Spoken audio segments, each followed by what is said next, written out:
অনেকদিন হলো রোমাঞ্চকর অভিজ্ঞতা হয়ে ওঠেনি। আমি ঠিক করেছি যাব ঝিন্টুয়া পুটলির বাস স্টপ থেকে কিছুটা দূরে গেলে 1.5 মাইলের মতো ঘন বন। ওই বনের পাশ দিয়ে বয়ে চলেছে কুটিলেশ্বরী নদী। তবে আমি কয়েকদিন আগে ওই গ্রামে গিয়েছিলাম। ওখানকার কিছু মানুষের মুখে ভৌতিক লোককথা শুনে আমারও যাওয়ার প্রবণতা বেড়ে উঠেছে। কিছু মানুষের মুখে শুনেছি ওখানে নাকি এখনো ভূত আছে, তবে অনেকেই এটা জানে না।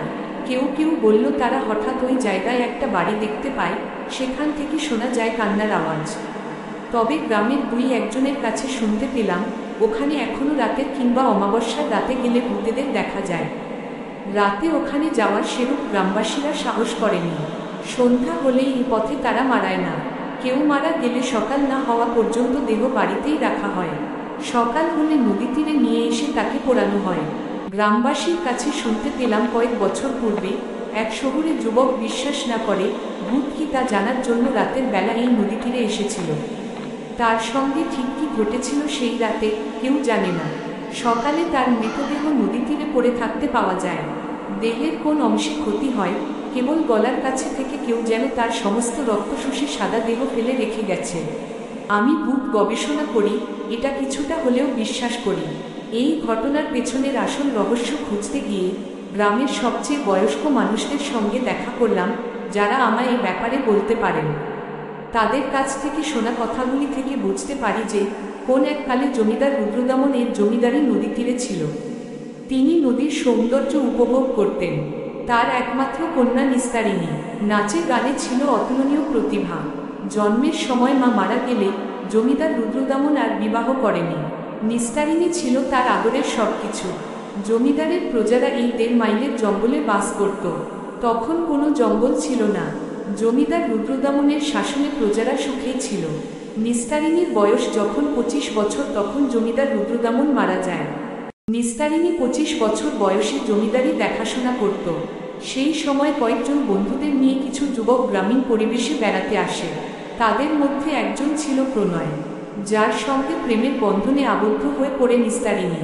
তার সৌন্দর্যের কাছে পরাজিত হয় প্রণয়।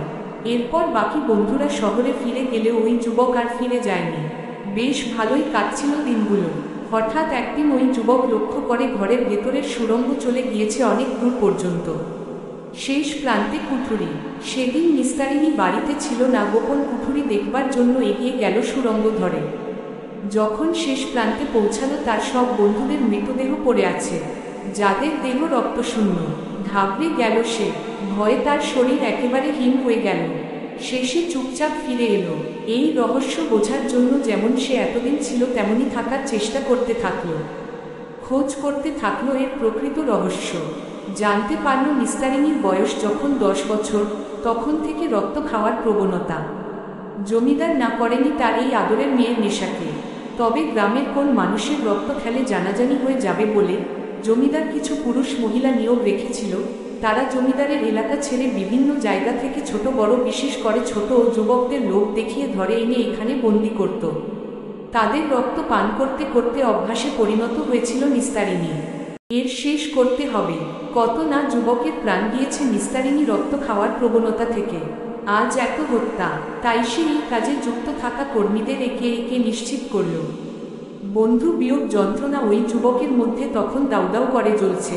নিস্তারিণীর অজান্তে সমস্ত মানুষ যখন গভীর ঘুমে, প্রণয় এক এক করে সেই সব পুরুষ মহিলাকে হত্যা করে নদীর তীরে কবর দিতে শুরু করে।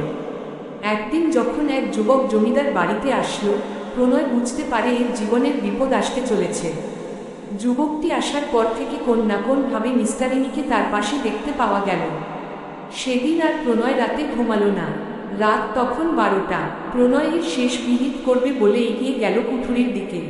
যখন পৌঁছালো সব শেষ। তখন যুবকের দেহ পড়ে আছে, পাশে বসে নিস্তারিণী রক্ত পান করছে। তাজা রক্ত সঙ্গে আছে আরও 2 জন পুরুষ, যারা যুবকটিকে হত্যা করতে নিস্তারিণীকে সাহায্য করেছে। প্রণয় আর নিজেকে স্থির রাখতে পারল না, চিৎকার করে উঠল। ক্ষোভে যন্ত্রণায় শেষ বিহিত করার জন্য সঙ্গে নিয়ে আসা কেরোসিন সকলের গায়ে ছড়িয়ে দেয়। বাঁচার জন্য মরিয়া হয়ে ওঠে সকলে। ভেতরে ঢোকার পূর্বে দরজা বন্ধ করে ঢুকেছিল সে, তাই চেষ্টা করেও তারা বেরোতে পারল না। শেষে তারা প্রণয়কে হত্যা করতে এগিয়ে আসে। তৎক্ষণাৎ হাতে থাকা মশাল দিয়ে আগুন লাগিয়ে দেয়। সেদিন প্রণয় কুঠুরির ভিতরে জ্বলন্ত আগুনের হাত থেকে বাঁচতে পারেনি। সেদিন নিস্তারিণী আঁকড়ে ধরা হাত থেকে নিজেকে ছাড়াতে পারেনি, হয়তো বা ছাড়তে চায়নি। সেও যে নিস্তারিণীকে ভালোবেসেছিল, তাই বোধ হয় নিস্তারিণীর সঙ্গে পড়ে যেতে চেয়েছিল। নিস্তারিণী মারা গেলেও তার রক্তপিপাসু আত্মা এখনো ঘুরে বেড়ায়। সেদিন থেকে শহরের যুবকদের কেউ এলে বেঁচে প্রায় অসম্ভব। আজও নিস্তারিণী পুড়ে যাওয়া কান্নার আওয়াজ অনেকেই শুনতে পায়।